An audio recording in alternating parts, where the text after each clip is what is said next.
In giving freedom to the slave,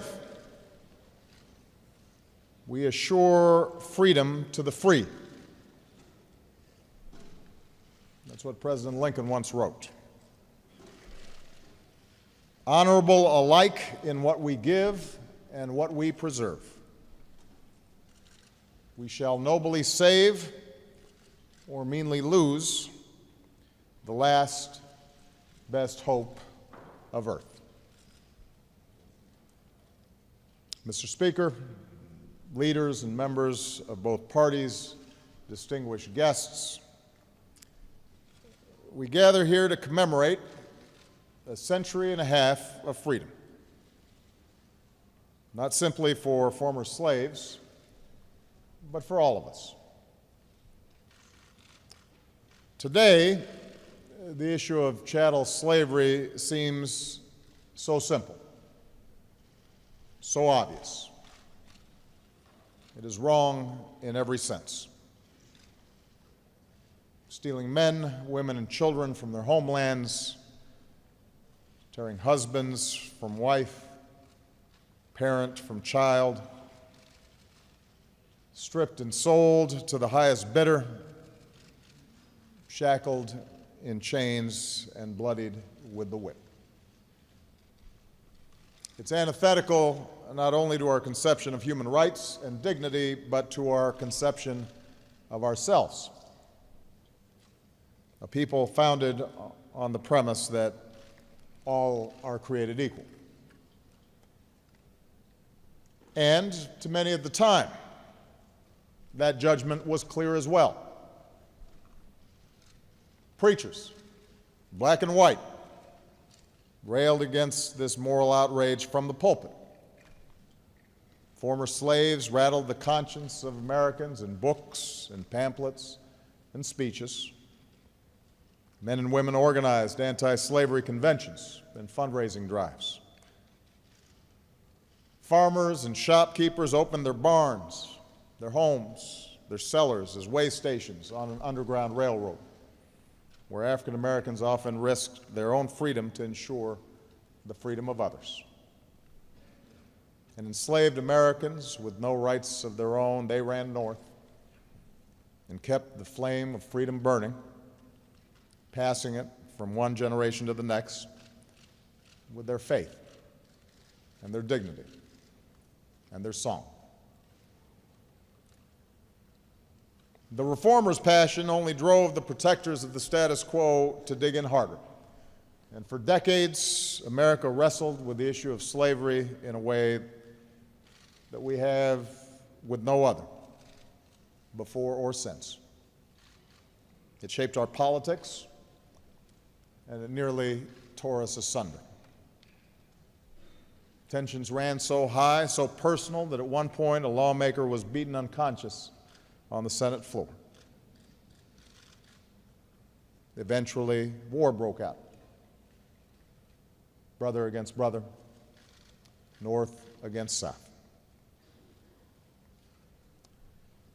At its heart,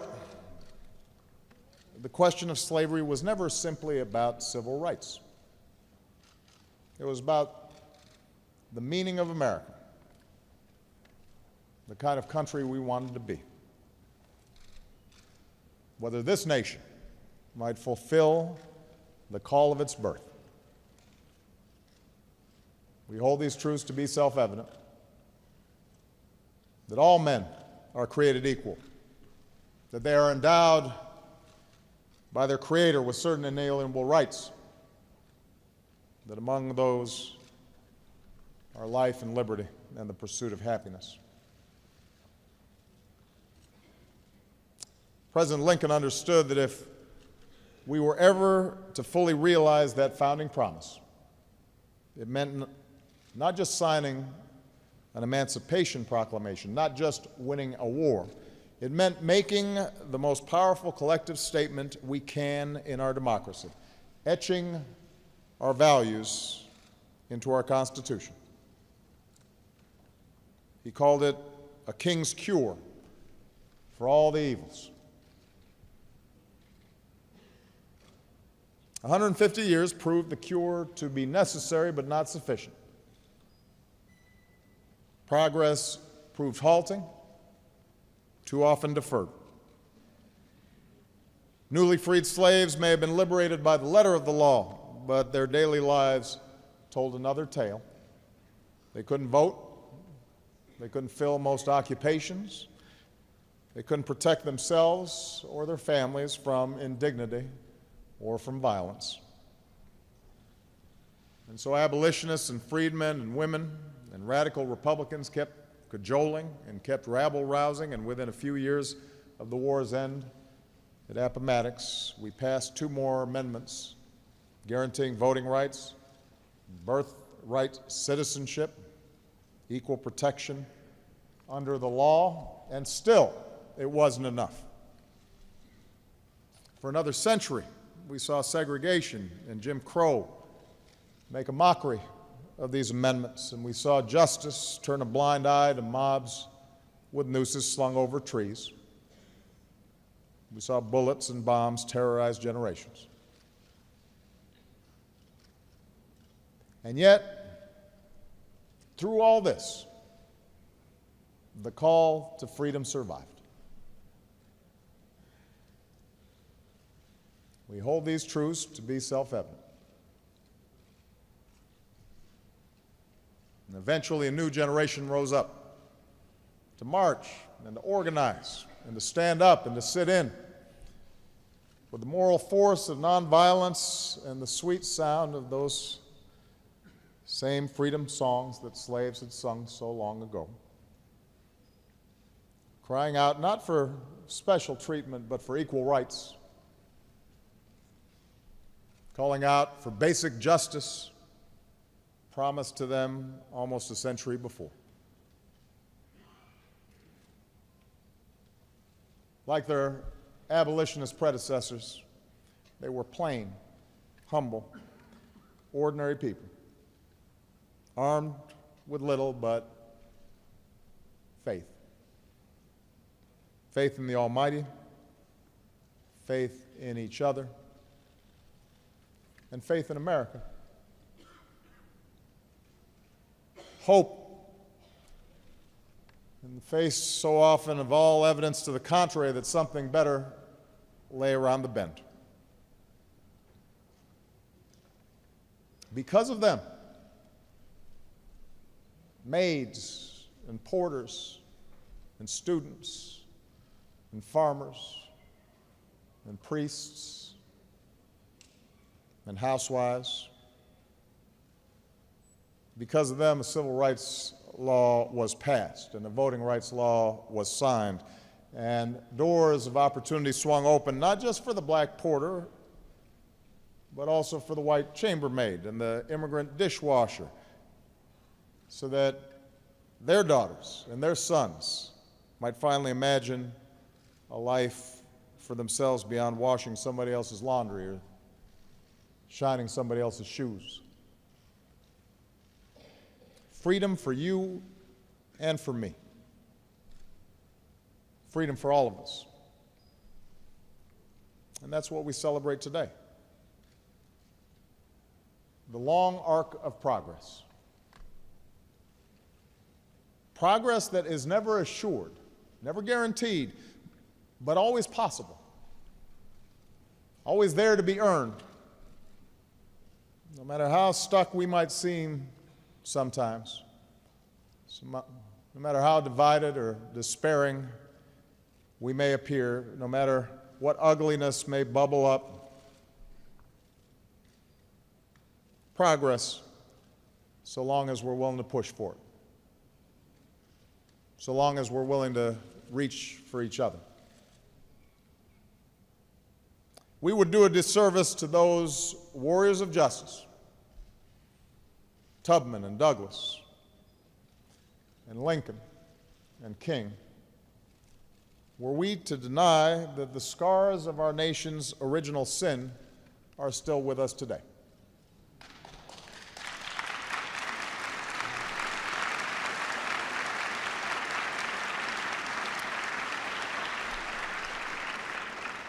We condemn ourselves to shackles once more, if we fail to answer those who wonder if they're truly equals in their communities,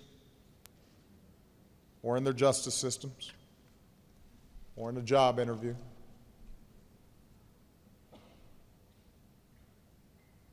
we betray the efforts of the past if we fail to push back against bigotry in all its forms.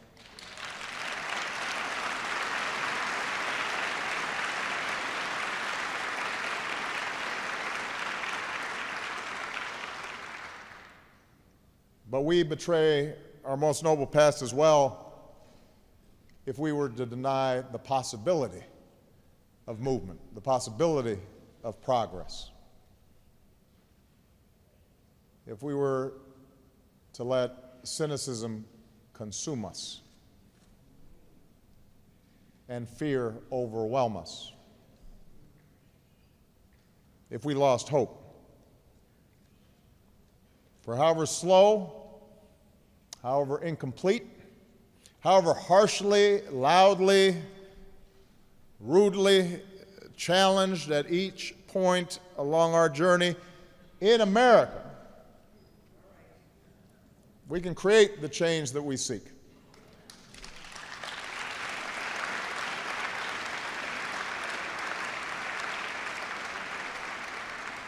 All it requires is that our generation be willing to do what those who came before us have done, to rise above the cynicism and rise above the fear, to hold fast to our values, to see ourselves in each other, to cherish dignity and opportunity, not just for our own children, but for somebody else's child.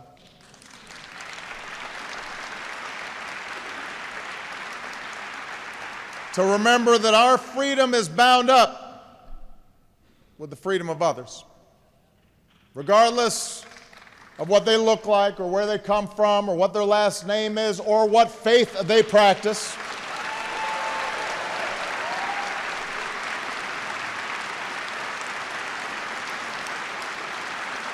To be honorable,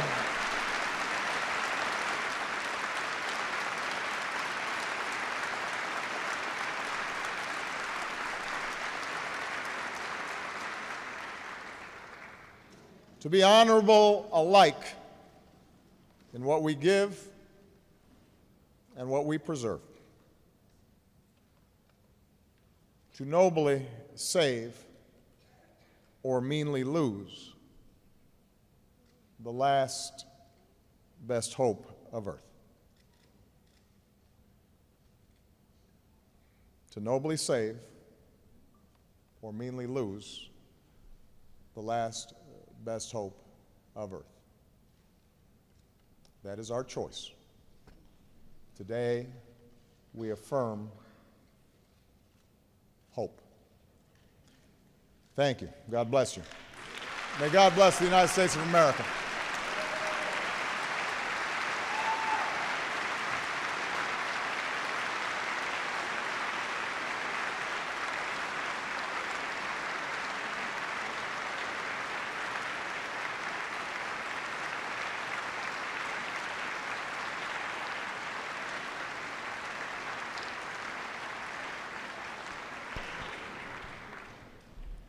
Ladies and gentlemen, please stand as the chaplain of the United States Senate, Dr. Barry Black, gives the benediction. Let us pray. God of our weary years and silent tears, the only source of true freedom, we thank you for this opportunity to commemorate the ratification of the 13th Amendment, which abolished the peculiar institution of slavery and helped to give America a new birth of freedom. May our commemoration of this transformational amendment make us more vigilant in this time of polarization to protect the freedoms of all human beings, regardless of race, gender, color, creed, language, or religion.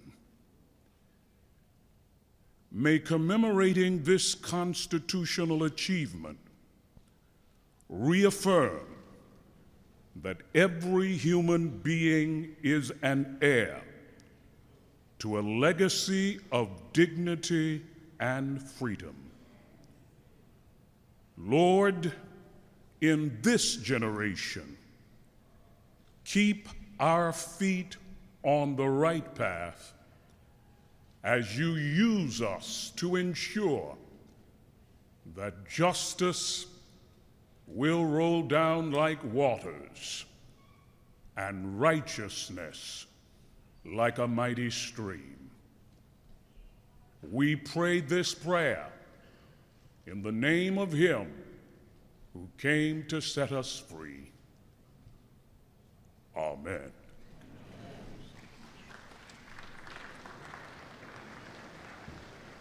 Please be seated. Ladies and gentlemen, please remain in your seats for the departure of the official party.